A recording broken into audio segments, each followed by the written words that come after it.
욥기 강의 19번째 시간입니다. 오늘은 하나님을 탓하는 자는 대답할지니라 라는 제목으로 말씀 전합니다. 하나님을 탓하는 자는 대답할지니라 라는 제목으로 말씀 전합니다. 오늘도 설교가 그렇게 길지 않으려고 제가 노력을 했습니다. 혹시 옛날 생각하고서 졸다가 예배 끝난지도 모르고 있으면은 창피할 수 있으니까 졸지 마시고 설교 말씀 잘 들어주셨으면 좋겠습니다. 어떤 분이 저에게 지난주 설교를 듣고 이런 피드백을 보내주셨습니다. 신앙생활 할수록 느끼는 거지만 정말 알면 알수록 믿는다는 것이 어렵게 느껴집니다. 바른 생각과 신앙을 가지고 살아가는 것 자체가 너무너무 어려운 것 같아요. 삶 또한 그러지 않나 싶습니다. 라고 했습니다. 맞아요. 어렵죠. 신앙생활 하면 할수록 쉽다고 생각하면 안 되고 어려워요. 그리고 매너리즘에 빠져도 안 되고 또 자기가 믿는 것을 자기 신념을 마치 믿음인 것처럼 착각해서 신앙생활 해도 안 돼요. 우리가 신앙생활이 쉽다라고 여기는 이유는 뭐냐면 자기가 믿고 확신하는 신념과 믿음은 다른 거거든요. 근데 신념을 우리는 믿음이라 착각하고 그 믿음대로 살아가니까 쉬운 거예요. 별 문제가 없어 보이는데 그게 아니다라는 걸 우리가 욥기를 통해서 발견하고 깨닫는 순간부터 어렵게 느껴지는데, 이거를 어렵다라고 여기지 말고 신앙이라는 게 하나님을 더욱 날마다 깊이 알아가는 과정이다. 그러니까 내가 아는 것이, 지금까지 알고 있었던 것이, 그리고 내가 확신했던 것이 하나님에 대한 아주 일부분이지 전부 다는 아니었다라는 것을 인정하고, 우리가 신앙생활이라는 것은 우리가 날마다 하나님을 더욱 많이 알아가는 것. 그래서 내가 확신하는 것에 집착하지 아니하고 내 확신을 좀 내려놓고 하나님을 더 깊이 알아갈 수 있다고 한다면 그게 마냥 어렵기만 느껴지지 않고 기쁨이 되어줄 수 있어요. 하나님을 더 많이 알아가는 것이 저는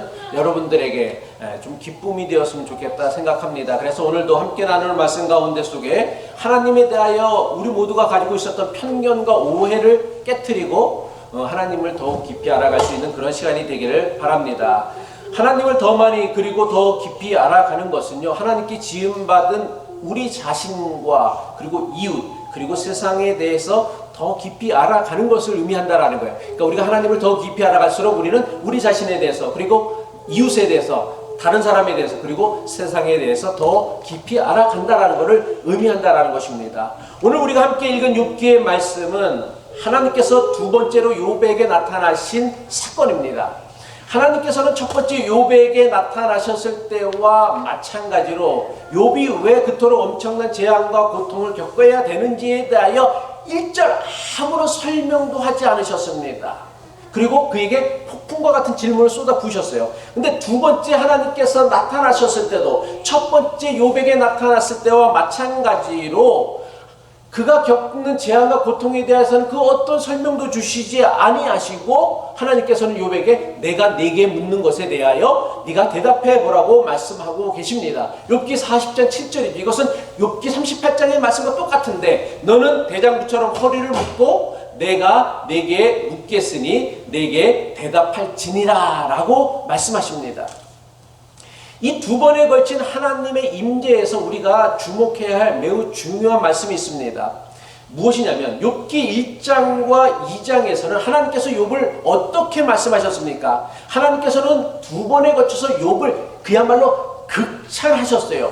하나님께서는 욥을요 온전하고 정직하여 하나님을 경외하며 악에서 떠난 사람은 세상에 둘도 없다.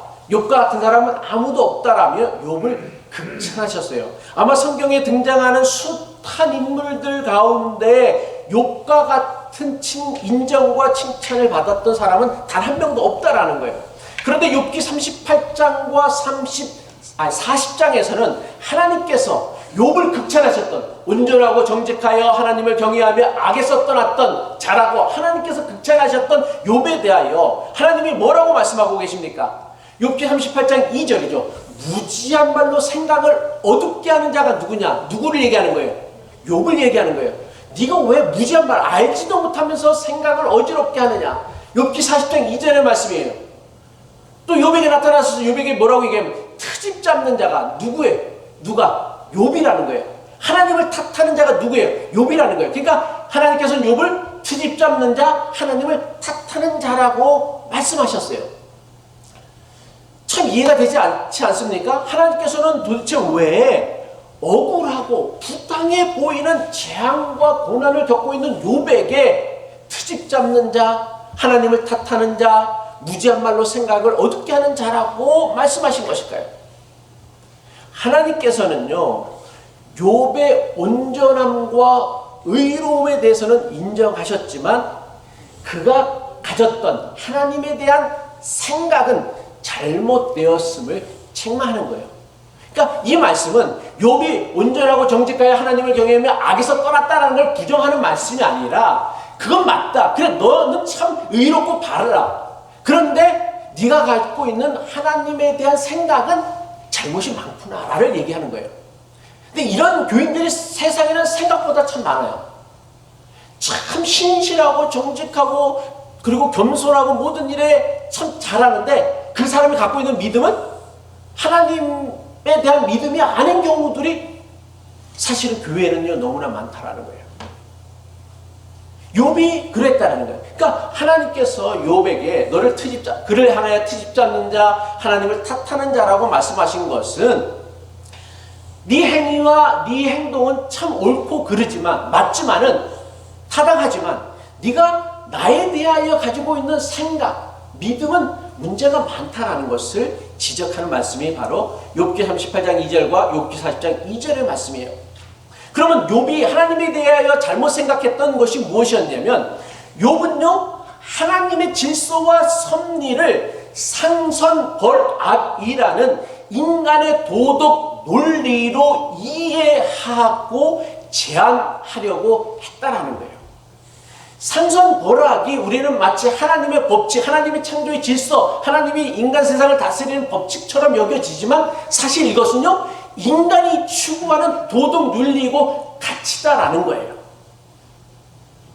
상선벌악의 믿음요 욥뿐만 아니라 욥의 세 친구가 가졌던 믿음이기도 했습니다.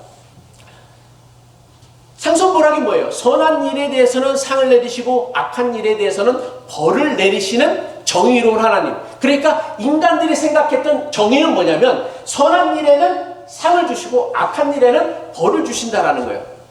근데 문제는 뭐가 있냐면 과연 그럼 어떤 게 선한 일이고 어떤 게 악한 일이냐라는 거예요. 어떤 게 선한 일이고 어떤 게 악한 일이냐라는 거예요. 그래서 욥의 세 친구와 욥은요 상선벌악에는 똑같은 믿음을 가지고 있었지만 욥이 겪는 재앙과 고통에 대한 다른 관점, 다른 견해를 보였던 거예요. 이들이 욥의 세 친구와 욥이 서로 다른 믿음을 가져서 그들이 충돌했던 게 아니야. 똑같은 가치관을 가지고 있고 똑같은 정의관을 가지고 있었음에도 불구하고 그들이 충돌할 수밖에 없었던 것은 무엇이었냐면 욥의 세 친구는요 욥이 겪는 재앙과 고통은 그가 지은 죄에 대한 벌을 받는 것이다 라고 얘기했어요. 왜? 하나님은 정의로우기 때문에 사람이 행한 선한 일에 상을 주시고 악한 일에 벌을 주신다라고 믿었기 때문이고 욥은 도대체 자기가 자기 자신을 너무나 잘할 거 아니에요. 내가 하나님 앞에 이렇게 큰 재앙과 고통을 받을 만한 아무런 죄도 없다라고 생각을 했는데 하나님께서 나에게 이런 재앙을 내리는 걸 보면 하나님께서는 뭔가 실수를 하신 것 아니냐라며 하나님에게 묻고 따지고 원망하고 한탄했다라는 것이죠. 그러니까 욥과 욥의 세 친구가 어떻게 보면 서로 다른 생각을 가져서 다른 믿음을 가져서 그들이 논쟁을 했다고 생각하는지 모르지만 아니요, 그들은 똑같이 생각했어요. 근데 뭐가 달랐던 거예요? 정의를 바라보는, 그리고 일어난 삶의 현상들을 바라보고 해석하는 관점들이 달랐기 때문이다라는 거예요. 상선벌악, 이게 기독교가 추구하고 있는 어떤 중요한 신앙적인 교리이고 믿음에 틀림이 없습니다. 그런데 이거는요 하나님이 우리를 다스리고 통치하시는 하나님의 질서는 아니다라는 거예요. 철저하게 인간의 윤리적 이상이며 인간이 추구하는 정의다라는 거예요. 그래서 기독교는요 불교는 인과응보를 통하여, 유교는 권선징악이나 사필규정을 통하여, 기독교는 상선벌악을 통하여 인간이 정의로운 세상을 만들기 위하여 애쓰고 노력해 왔다라는 거예요. 그러니까 인과응보나 권선징악이나 상선벌악은요 사실은 표현만 다를 뿐이지 다 똑같은 개념이란 말이에요. 근데 이 개념, 인간들이 추구했었던 이 인과응보나 권선징악이나 상선벌악이 대단히 참 그럴듯하게 당연하게 보였을지는 모르겠지만 이것이 가지고 있는 가장 중요한 문제는 뭐냐면 그럼 과연 선과 악은 누가 나눌 것인데? 그러니까 인간의 타락의 근본적인 이유가 뭐냐면 선과 악을 알게 하는 나무를 인간이 먹었다라는 거잖아요. 그죠? 선악과를 먹었다라는 것이야. 선과 악은 하나님께서 나누는 것인데 사람은 어떻게 했어요? 사람이 선과 악을 나누기 시작하면서 인간은 타락하기 시작했어요. 그러니까 인간이 만드는 정의가 타락할 수밖에 없는 게 상선보라 다 맞는 말이에요. 사필기정, 권성지하, 인간운동가 다 그럴듯한 매길이지만 그것 갖고 인간 세상이 바른 세상이 되어질 수 없는 이유가 뭐냐면 인간이 가지고 있는 정의라는 것이 사람마다 다르다라는 거예요. 여러분이 생각하는 정의가 뭐예요? 나에게 잘해주는 사람이 정의로운 사람이에요. 알아요? 나에게 친절해주는 사람이 그게 선한 사람이에요. 나에게 까탈스럽게 하고 까칠하게 하는 사람은 악한 사람이에요. 나쁜 놈이요. 나에게 손해를 끼치는 사람 그럼 죽일 놈이요. 이게 인간이 갖고 있는 정의관이란 말이에요. 그러니 그런 사람들이 상선모락을 얘기하고 인간보를 얘기하고 또 권선진학을 얘기하니까 인간 세상은 그걸 추구하면 추구할수록 하나님의 뜻과는 정의로운 세상과는 점점 더 멀어질 수밖에 없다라는 거예요. 그래서 제가 다음 주에는 요즘 넷플릭스에서 방영되고 있는 지옥이라는 드라마가 있는데 사실 오징어 게임보다는 지옥이라는 드라마가 훨씬 더 신앙적이고 또 우리에게 많은 메시지를 주고 있는데 혹시 시간이 되시는 분은 또 넷플릭스를 볼 수 있는 분들은 그 드라마 6편짜리 되어 있는데 보고 오시면은 다음 주 설교를 듣는데 좀 도움이 되지 않을까 생각을 합니다. 그러면 상선모락을 지금 우리 시대의 방식으로 표현하면 뭐라고 할 수 있냐면 능력주의라고 할 수 있어요. 업적주의 또는 공로주의라고 할 수 있는 거예요. 그러니까 뭐냐면 능력이나 업적에 따라서 상을 줘야 되고 벌을 줘야 된다라는 것. 이것은 우리 대부분이 갖고 있는 아주 강력한 신념이에요. 그러니까 일 잘하는 사람에게는 돈을 더 주고 일을 좀 못하는 사람에게 돈을 덜 줘야 된다라는 것. 이게 우리 모두가 갖고 있는 아주 강력한 신념이고 확신이란 말이에요. 하지만 욥에게 나타나신 하나님께서는요, 세상에서 발생하는 모든 일이 사람의 행동에 대한 보상이나 처벌로 이루어지는 것이 아님을 너무나 분명하게 말씀하고 계십니다. 욥기 38장 26절로 27절의 말씀이죠. 누가 사람 없는 땅에 사람 없는 광야에 비를 내리며 황무하고 황폐한 토지를 흡족하게 하여 연한 불이 돋아나게 하였느냐.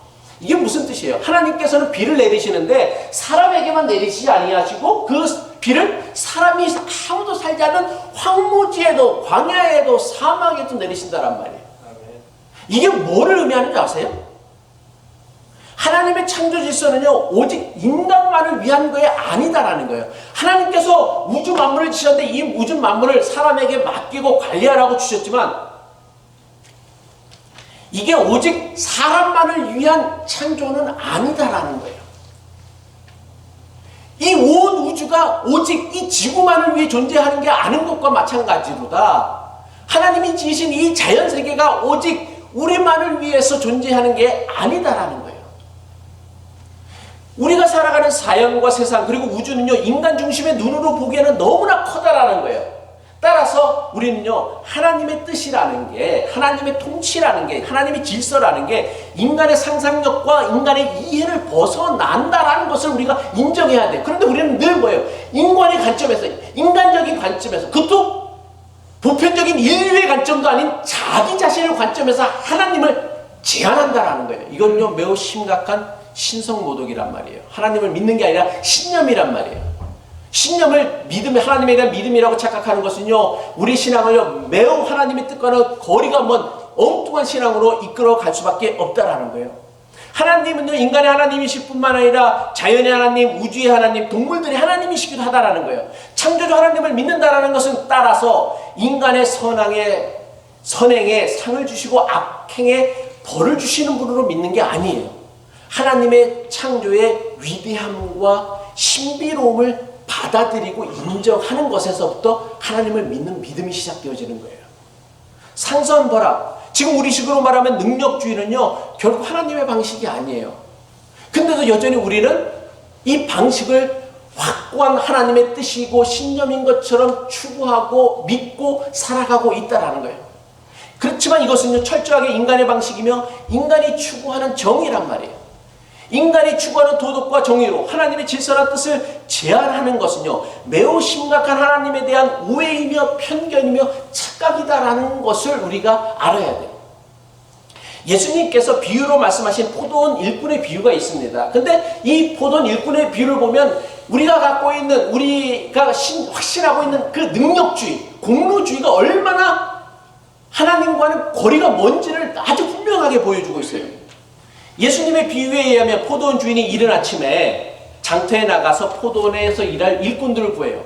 이스라엘의 그 노동자들은 언제부터 일을 했냐면 이른 아침 해가 뜰 때부터 해가 질 때까지가 노동시간이었어. 보통 그래서 아침 6시부터 저녁 6시까지 12시간이 하루 일하는 그 노동의 시간이었습니다. 근데 6시에 포도원 주인이 나가서 장터에 가니까 그날 일할 사람들을 이제 거기 모여 있겠죠. 그래서 장터에 가서 거기 있는 사람들을 데려다가 포도원에 보냈어요. 그러고 나서 이 포도원 주인이 9시에도 나갔네? 9시에도 나가니까 사람들이 있는 거. 그러니까 그냥 너도 우리 포도원 가서 일해라. 그리고 12시에도 나가서 그래 너도 우리 포도원 가서 일해. 또 3시에도 나간 거예요. 3시면 뭐예요? 3시 안에 오면 일이 끝나야 돼. 근데도 사람을 구해갖고서 일꾼들을 포도원을 보낸 거예요. 그리고는 해가 지기 직전인 오후 5시에도 포도원 주인은 장터에 나가서 일꾼들을 구해서 그 일꾼들을 자기 포도원에 보냈습니다. 해가 지고 포도원 일을 마치고 하루 품삯을 계산할 시간이 되었습니다. 그런데 포도원 주인이 품삯을 계산하는데 어떻게 계산을 하냐면, 여러분이 어떻게 계산해야 돼요? 누구부터 돈을 줘야 돼요? 아침 일찍 먼저부터 줘야 되지. 그게 상식적일 것 같은데 가장 늦게 온 사람부터 품삯을 줍니다. 가장 늦게 온 사람한테 품삯을 주는데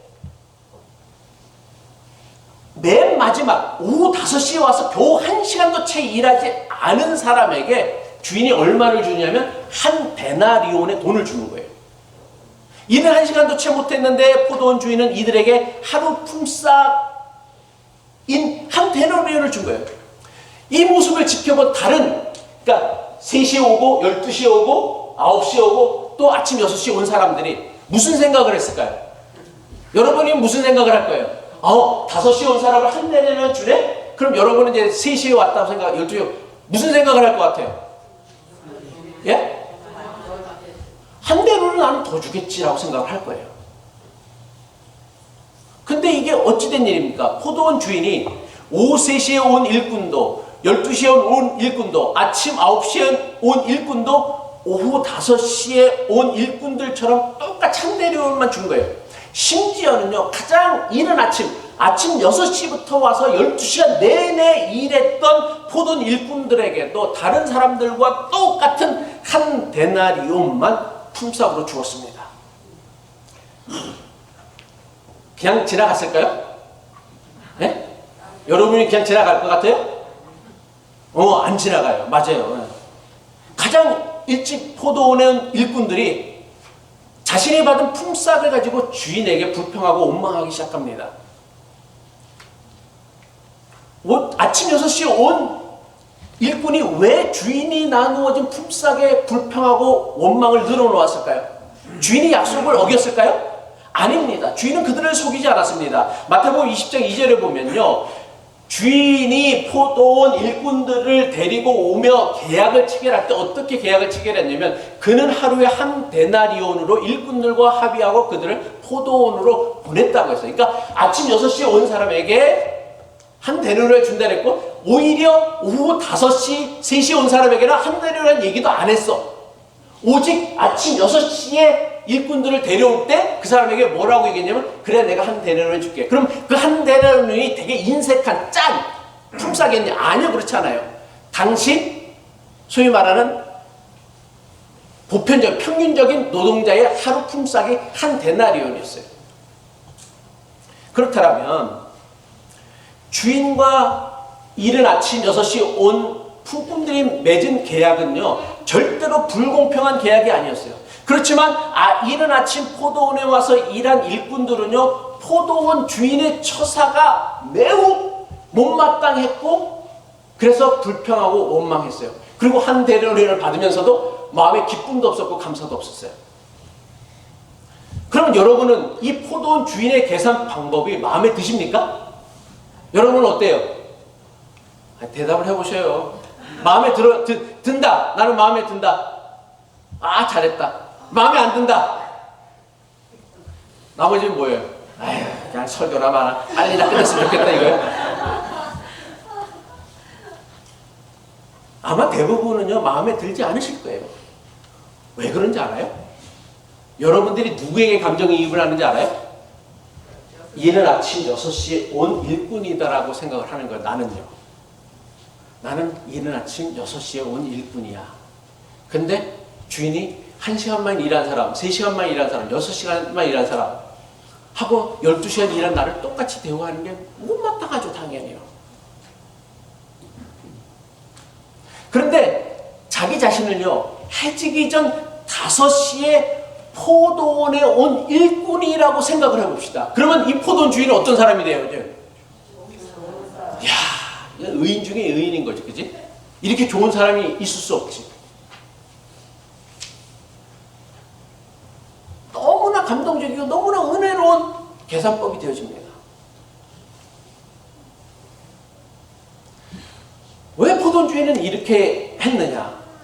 하루 일해서 하루 먹고 살아야 하는 이들에게는 1시간밖에 일하지 않았어도 하루 먹을 양식이 필요한 거예요. 그 하루 먹을 양식이 뭐냐? 한 데나리온이었다라는 것이죠. 그래서 주인은 그들에게 품삯을 준 게 아니라 뭘 지불한 거예요? 은혜를 지불한 거예요. 은혜를 지불한 거예요. 이처럼 어떤 처지에서 생각하느냐에 따라서 주인의 계산법은요, 아주 문제가 많은 계산법이 되어줄 수도 있지만 대단히 감동적이고 대단히 은혜로운 계산법이 되어줄 수 있습니다. 예수님께서 포도원 일꾼의 비유를 통하여 우리에게 가르치려고 했던 것은요, 능력주의가 아니에요. 우리가 만들어가야 할 세상은 능력주의 세상이 아니다라는 거예요. 하나님의 은혜가 통용되어지는 교회, 신앙 공동체가 되어져야 한다라는 거예요. 물론 우리가 세상은 그럴 수 있다고 할지 모르겠지만 최소한 하나님의 교회만큼은 능력주의가 아닌 하나님의 은혜가 통용되어져야 된다는 거예요. 여러분, 팬데믹이 왜 안 끝나는 줄 알아요? 왜 또 오미크론이라는 새로운 변종 바이러스가 생긴 줄 알아요? 미국이 아무리 뭐 백신을 개발했고 백신을 맞고 한국이 백신을 맞는다고 해도요, 전 세계가 다 이 코비드-19 바이러스로부터 면역력을 갖추지 못하면 이 병은요, 우리가 미국 사람들이 80% 90% 맞는다고 해도 없어지질 않아요. 근데 한번 생각해 보십시다. 여러분들, 공짜로 주사를 맞아도 주사를 안 맞는 사람이 부지기수예요. 공짜로 검사를 해줘도 검사 안 한 사람이 부지기수예요. 코비드 검사를. 근데 만약에 100불 주고 코비드 검사를 한다고 해봅시다. 그럼 여러분 검사할 것 같아요? 여러분 100불 주고 주사를 맞으라고 하면 그 주사 맞을 거예요? 아마 안 맞는 사람이 우리 교회도 절반이 넘을걸요? 근데 왜 그렇게 하느냐? 이거는요, 능력주의. 네 능력 있으면 네가 먹고 살아야 돼. 네 힘으로, 네 돈으로 지불해갖고 병도 고치고 또 주사도 맞아야 돼. 이렇게 해갖고서는 모두가 다 공멸하기 때문이라는 거예요. 능력주의가 대단히 사회를 정의롭게 만드는 것 같지만요, 우리 사회를 송두리째 무너뜨리게 되는 매우 위험한 시스템이란 말이에요. 교회도 그렇단 말이에요. 교회가 자꾸만 상벌에 치우쳐서 공로주의를 앞세우고 능력주의를 앞세우게 되어지면요, 매우 심각한 하나님의 뜻을 왜곡하는 공동체가 되어줄 수밖에 없다라는 거예요. 우리는 말로는 그렇잖아요. 여러분, 하나님 나라에 들어가는 게 여러분의 선행의 힘으로 들어가요? 여러분의 공로 능력으로 들어간다고 얘기해? 아니요, 오직 하나님의 은혜라고 얘기하잖아요. 근데 정말 그걸 믿느냐라는 거예요. 안 믿어요, 안 믿어요. 말로만 그렇게 하지. 여전히 우리는 능력주의를 신봉하고 있고요, 상선벌학을 신봉하고 있고요, 또 업적주의 공로주의를 신봉하고 살아가고 있어요. 그리고 그게 하나님을 믿는 믿음이라 착각하고 있어요. 심지어는요. 말씀을 마칩니다. 여러분, 능력, 성과, 업적으로 따진다라면 여러분 하나님 나라에 들어갈 수 있는 능력과 자격을 가진 사람이 세상에 몇 명이나 되겠어요? 저는 없다고 생각해요. 은혜 때문에 우리가 들어가는 거예요. 교회 공동체도 마찬가지예요. 여기서 능력을 따지고 자격을 따지고 그렇게 한다면 여기 있을 사람이 이렇게, 저는 여기서 설교할 수 있겠어요? 많은 분들이 기도시키면 난 자격이 안 되고 그럼 나보고 설교하지 말라는 거예요. 무슨 자격을 거기다 왜 따지냐고 도대체. 자격이 있어도 내가 설교하는 게 아니라 하나님이 은혜로 하는 거란 말이에요. 욥에게 나타나신 하나님께서는 왜 그토록 온전하고 의롭다 칭찬하셨던 욥을요 무지한 말로 생각을 얻게 하는 자, 트집을 잡는 자, 하나님을 탓하는 자라고 책망하신 것입니까? 비록 그의 행위가 온전하고 의로웠지만 자신이 가진 하나님에 관한 생각과 믿음으로요 전능하신 하나님을 제멋대로 제한하려고 했기 때문이에요. 이건 매우 심각한 하나님에 대한 죄가 되어진다는 거예요. 이건 우리에게 어떤 말씀을 주냐면, 어떤 영적인 도전을 주냐면, 욥이 이전에 누렸던 자식의 복과 물질의 복과 건강의 복은요 그가 보여주었던 의로움에 대한 하나님의 상도 대가가 아니었어요. 마찬가지로 그가 살면서 겪어야 했던 재앙과 고통은요 그가 저지른 죄에 대한 죄를 심판하시는 하나님의 벌이 아니었다란 말이에요. 그러니까 내가 조금 잘 나가는 것 같고 내가 하나님의 은총을 받았다라고 자랑할 것도 없고, 또 내가 조금 어려운 일을 겪다 내가 하나님의 버림을 받았다라고 자잘할 필요도 없는 거예요. 그거는 하나님의 상급과는 아무런 상관이 없어요. 그건 인간이 만들어낸 인간의 정의이고 인간의 신념이란 말이에요. 하나님을요 개인의 능력이나 성과에 따라 상이나 벌을 내리시는 분으로 여기는 것은요 하나님에 대한 매우 심각한 오해이며 잘못된 신앙입니다. 마태복음 5장 45절의 말씀이죠. 예수님의 가르침인데, 이는 하나님이 그 해를 악인과 선인에게 비추시며 비를 의로운 자와 불의한 자에게 내려주십니다. 여기서 악인과 선인, 의로운 자와 불의한 자는 어떤 사람이, 사람이 악인이다, 의롭다, 또 악인이다, 선이다 구분하는 거예요. 상관없이 똑같이 은총을 베풀어 주신다라고 하셨어요. 하나님을요 한번 생각해 보세요. 인간이 행하는 선에는 상을 내리시는 분, 악에는 벌을 내리시는 분으로 우리가 믿는다고 합시다. 그렇다면 이것은 역설적으로 뭐예요? 하나님은 인간의 행동에 뭐를 제한받는 분이에요? 인간의 행동에 제한을 받는 분이신 거예요. 욥이 문제는 뭐냐면, 내가 행한 왜 이 의로움을 상으로 보답해 주지 아니하고 나에게 이런 재앙을 주셨느냐라는 거예요. 하나님은 그게 잘못됐다라는 거예요. 네 행위가 의롭지 않다, 온전하지 못하다라는 게 아니라 왜 그걸 따지냐라는 거예요. 하나님 믿는 믿음과 상관없이 인생은 잘 될 수도 있고요 못 될 수도 있어요. 이건 하나님 믿는 믿음과 상관이 없는 거예요. 왜? 세상은 하나님이 지배하는 뜻이 이루어지지 않는 세니까 사탄의 방해가 있을 수도 있고, 아니면 인간의 실수가 있을 수도 있고, 또 자연 법칙일 수도 있는 거예요. 이걸 갖고서 우리가 낙심할 필요, 절망할 필요 없어요. 우리는 뭐예요? 그냥 견디어가며 살아가면 되는 거예요. 어떤 분이 저희 집에 나무가 쓰러져 갖고서 지붕이 무너졌어요. 여러 가지 저희가 어려움을 겪으니까 농담으로 집에서 이렇게 얘기했대요. 아, 목사님이 요새 욥기에 대한 설교를 자꾸만 하시니까 저렇게 우환이 많으신가 보다라고 얘기를 하시더래요.